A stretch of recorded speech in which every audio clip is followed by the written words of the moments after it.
മൂഷികൻ എങ്ങനെയാണ് ഗണപതിയുടെ വാഹനമായത് എന്നറിയാമോ? ഒരിക്കൽ ദേവലോകത്ത് ഇന്ദ്രന്റെ സദസ്സിൽ ഒരു രാജകീയ യോഗം നടക്കുകയായിരുന്നു. രാജാക്കന്മാരും മഹർഷിമാരും അങ്ങനെ വിശിഷ്ടരായ പല വ്യക്തികളും ദേവസന്നിധിയിൽ ഉണ്ടായിരുന്നു. ഗന്ധർവരാജനും സംഗീതജ്ഞനുമായ ക്രൗഞ്ചൻ യോഗം അവസാനിക്കുന്നതിന് മുൻപ് തന്നെ സഭ വിട്ട് ഇറങ്ങാനൊരുങ്ങി. എന്നാൽ യോഗം തീരുന്നതിന് മുൻപ് ക്രൗഞ്ചൻ അവിടെ നിന്നും പോവാനൊരുങ്ങിയത് പലരിലും മുഷിപ്പുണ്ടാക്കി.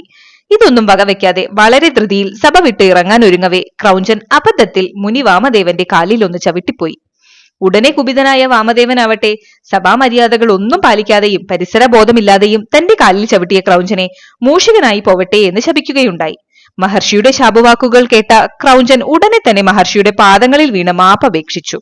എന്നാൽ തന്റെ കാൽക്കൽ വീണ് മാപ്പപേക്ഷിക്കുന്ന ക്രൗഞ്ചനെ കണ്ടപ്പോൾ മഹർഷിക്ക് മനസ്സലിവുണ്ടാവുകയും അദ്ദേഹം ക്രൗഞ്ചനോട് സാക്ഷാൽ ഗണപതി ഭഗവാന്റെ തൃപ്പാദങ്ങളിൽ ചേരാനുള്ള അവസരം ലഭിക്കട്ടെ എന്ന് പറഞ്ഞ് അനുഗ്രഹിക്കുകയും ചെയ്തു.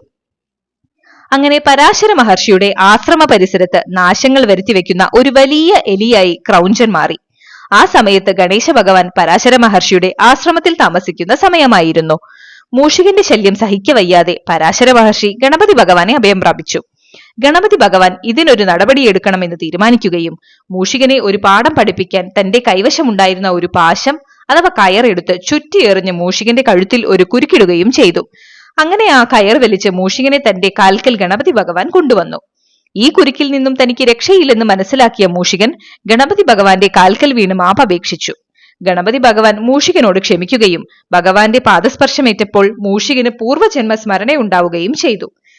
തന്റെ അഹങ്കാരം പുറത്തു മാപ്പ് തരാൻ മൂക്കുകുത്തി ഗണപതി ഭഗവാന് മുൻപിൽ അപേക്ഷിച്ച മൂഷികനെ അനുഗ്രഹിച്ചുകൊണ്ട് ഗണപതി ഭഗവാൻ ഇന്നു മുതൽ തന്നെ സേവിച്ചുകൊണ്ട് തന്റെ വാഹനമായി ഇരിക്കുവാനുള്ള അനുവാദം അദ്ദേഹം മൂഷികനു നൽകി. മൂഷികൻ അന്നു മുതൽ സന്തോഷത്തോടെ ഗണപതി വാഹനമായി. ഗണേശൻ മൂഷിക വാഹനൻ എന്ന് അറിയപ്പെടാനും തുടങ്ങി.